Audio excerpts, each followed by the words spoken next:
Hello students, आज का chapter है chapter 4 reproduction health important notes with question answer. तो इस चैप्टर में से मैं एकदम जो इम्पोर्टेंट है उसी नोट्स को आपके लिए लाई हूँ, जो ऐसे पॉइंट्स जो आपको याद ही रखने ही चाहिए। ये आपको प्रतियोगिता पेपर में और 1 नंबर 2 नंबर के क्वेश्चन में पूछे जा सकते हैं। तो पहला है the name of surgical contraceptive in men are vasectomy. जो पुरुषों में ऑपरेशन होता है नसबंदी के लिए उसे क्या कहते हैं? तो इसका आंसर है वैसेक्टोमी। दूसरा है फुल फॉर्म ऑफ WHO। इसका फुल फॉर्म है world health organization. Central drug research institute of Lucknow has discovered Saheli. Saheli एक पिल्स है जो लेडीज द्वारा गर्भ निरोधक के रूप में लिया जाता है। अगला है write full form of GIFT। तो इसका फुल फॉर्म है zygote intrafallopian transfer. Write full form of HIV and AIDS. HIV का फुल फॉर्म है human immuno deficiency virus. AIDS का फुल फॉर्म है acquired deficiency syndrome. Name 2 disease which spread due to genital contact or sexual contact. उन बीमारियों के नाम बताना है जो सेक्सुअल कॉन्टेक्ट से फैलते हैं। तो पहला है गोनोरिया एंड सिफिलिस। कभी कभी होता यह है कि हम पूरा चैप्टर पढ़ लेते हैं लेकिन उसके मेन पॉइंट्स को हम समझ नहीं पाते हैं। तो ये नोट्स आपको मेन पॉइंट्स याद रखने में आपकी मदद करेंगे।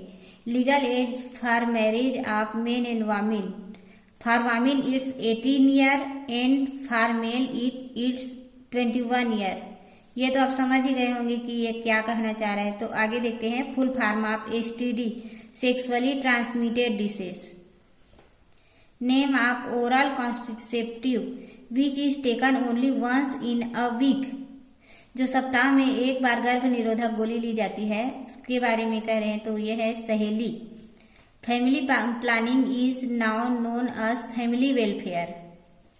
The contraceptive oral pills contain which type of hormone progesterone and estrogen are present in our pills। जो पिल्स लेते हैं खाने वाली जो गोली होती है उसमें एस्ट्रोजन और प्रोजेस्टेरोन नामक हार्मोन होता है। अगला है name the 3 disease which spread through sexual contact. Sexual contact से होने वाली 3 बीमारियां AIDS, gonorrhoea, syphilis. Name of time period between 10th day to 17th day of menstrual cycle. जो मोनिस्ट्रियल साइकिल होता है इसमें 10th और 17th डे के बीच के समय को क्या कहते हैं? तो this time period is called a fertile period because probability of fertilization and implantation is maximum during this period. इस समय फर्टिलाइजेशन के चांस ज्यादा होते हैं। अगला है effect of copper ion of IUD in uterus on sperm. Copper ion increase is a phagocytosis of sperm and decrease the fertility and mortality of sperm. Female tubectomy is a little part of fallopian tube is cut and removed and remaining end are tied up by a surgical thread। जो ट्यूबोक्टॉमी होती है अर्थात जो ladies में operation किया जाता है नसबंदी के लिए उसमें फिलोपियन ट्यूब में कट लगाया जाता है। चैप्टर 5 से एक बहुत ही इंपॉर्टेंट क्वेश्चन है what is pills, how it work and contraceptive. ये बहुत ही इम्पॉर्टेंट है इसलिए मैंने यहाँ पर नोट्स के साथ इसको लिखा है। तो इसका आंसर है pills are the oral contraceptive composed of progesterone and oestrogen and taken by women. It is in tablet but famous as pills.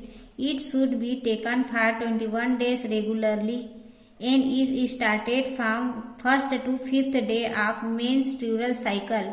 The pills stopped the process of ovulation and implantation and also change the function of cervix which prevent the entry of sperm.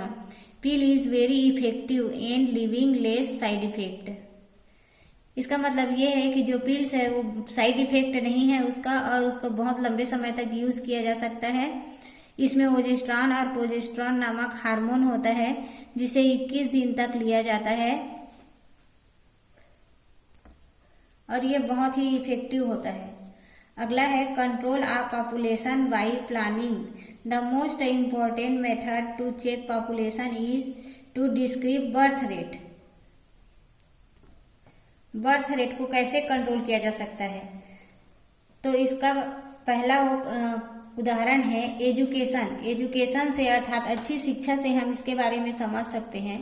People should be educated so that they can understand the importance of small family. Small family के महत्व को education अर्थात शिक्षा ही हमें समझा सकती है।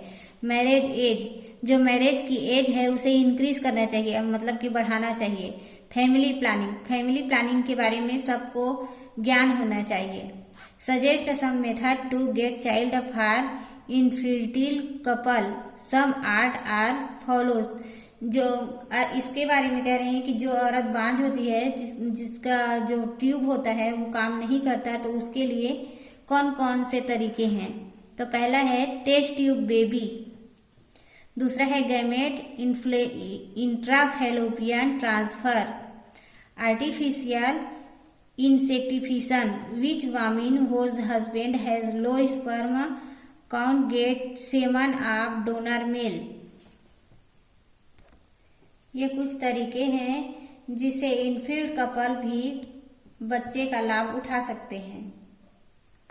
इस चैप्टर से कुछ बहुत ही महत्वपूर्ण मल्टीपल चॉइस क्वेश्चन है जिसे आपको याद जरूर होना ही चाहिए। तो देखिए, पहला है the study of human population is known as chronology, demography, population science and sonography. तो इसका आंसर है डेमोग्राफी। दूसरा है when birth are equal to death it is called, क्या कहते हैं उसे?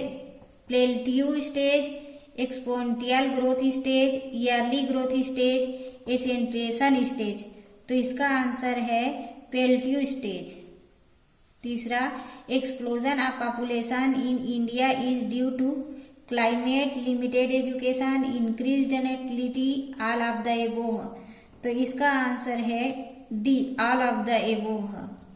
चौथा, average ratio of men and women is human population. तो क्या है इसका अनुपात? 1:1, अर्थात लगभग बराबर ही है। World population day is 5 June, 11 July, 4 October and 21 मार्च।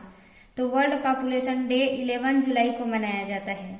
तो स्टूडेंट्स, मुझे उम्मीद है आपको ये नोट्स पसंद आया होगा और सुनकर ही आपको जरूर याद हो गया होगा।